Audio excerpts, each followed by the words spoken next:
देख रहे हैं हिमाचल न्यूज 24/7। आपकी जितनी भी महत्वपूर्ण योजनाएं हैं उसमें 90% केंद्र दे रहा है, 10% आप दे रहे हैं। और हालात ये बन गए हैं जो 10% भी स्टेट गवर्नमेंट कुछ एक प्रोजेक्ट में कुछ एक स्कीमों के तहत जो जमा करना, तो आप तो उस जमा करने की स्थिति में भी नहीं है। इसलिए केंद्र के खिलाफ सोच समझ करके बोलिए। जब केंद्र 90% बजट हिमाचल प्रदेश के लिए विभिन्न योजनाओं के माध्यम से देकर के मदद कर रहा है, और उनको इस बात को भी स्मरण करना चाहिए जब कांग्रेस की सरकार थी केंद्र में, और वो जो बहुत विख्यात वित्त के जाने माने थे, डॉक्टर मनमोहन सिंह जी प्रधानमंत्री थे, मेरा सम्मान है उनके प्रति, लेकिन हिमाचल प्रदेश को जितनी भी केंद्र की स्कीमें थी मैक्सिमम में 50% स्टेट गवर्नमेंट, 50% सेंट्रल गवर्नमेंट। कुछ एक स्कीम 60-40 में थी, लेकिन 2014 में नरेंद्र मोदी जी देश के प्रधानमंत्री बने, नॉर्थ ईस्ट के साथ हिमाचल और उत्तराखंड को जोड़ा गया, और जोड़ करके ये किया गया कि 90% केंद्र देगा और 10% हिमाचल प्रदेश देगा। ये क्या भूल गए हैं आप? इतना भी मत बोलिए केंद्र के खिलाफ, केंद्र सरकार के खिलाफ। और जहां आपदा की बात है, आज हिमाचल प्रदेश में जितना भी ये जो आपदा का आपने पैकेज की घोषणा की है, मुझे आप स्पष्ट करें कि प्रदेश सरकार का हिस्सेदारी क्या है। जो भी पैसा इसमें दिया गया है, जो भी पैसा जो घोषणा कर रहे हैं, जो भी पैसा, सारा का सारा पैसा वो है जो केंद्र सरकार का पैसा है।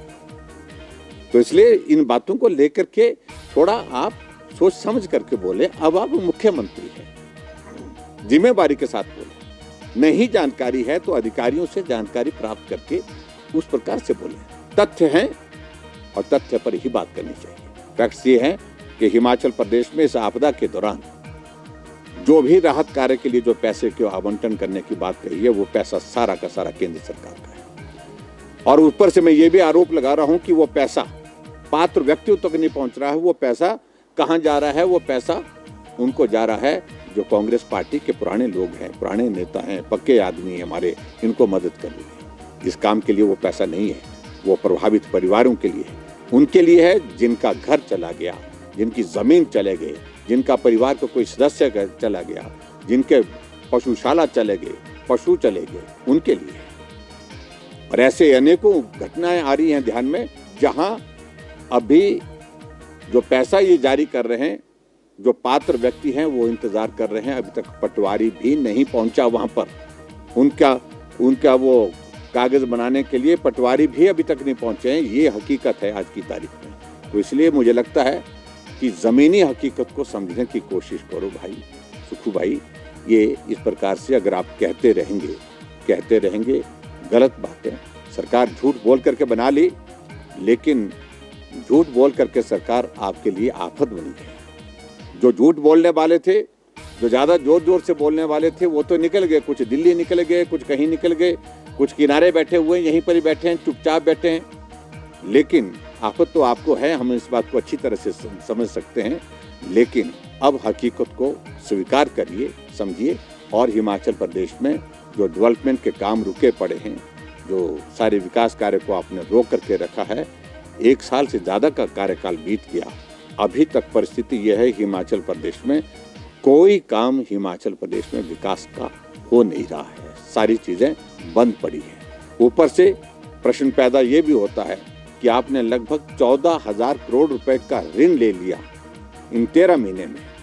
वो ऋण किस काम के लिए ले रहे हैं? प्रश्न ये भी हो रहा है। हम ऋण लेते थे, लेकिन 4 महीने बाद लेते थे, 6 महीने बाद लेते थे, यहाँ हर महीने ऋण लिया जा रहा है।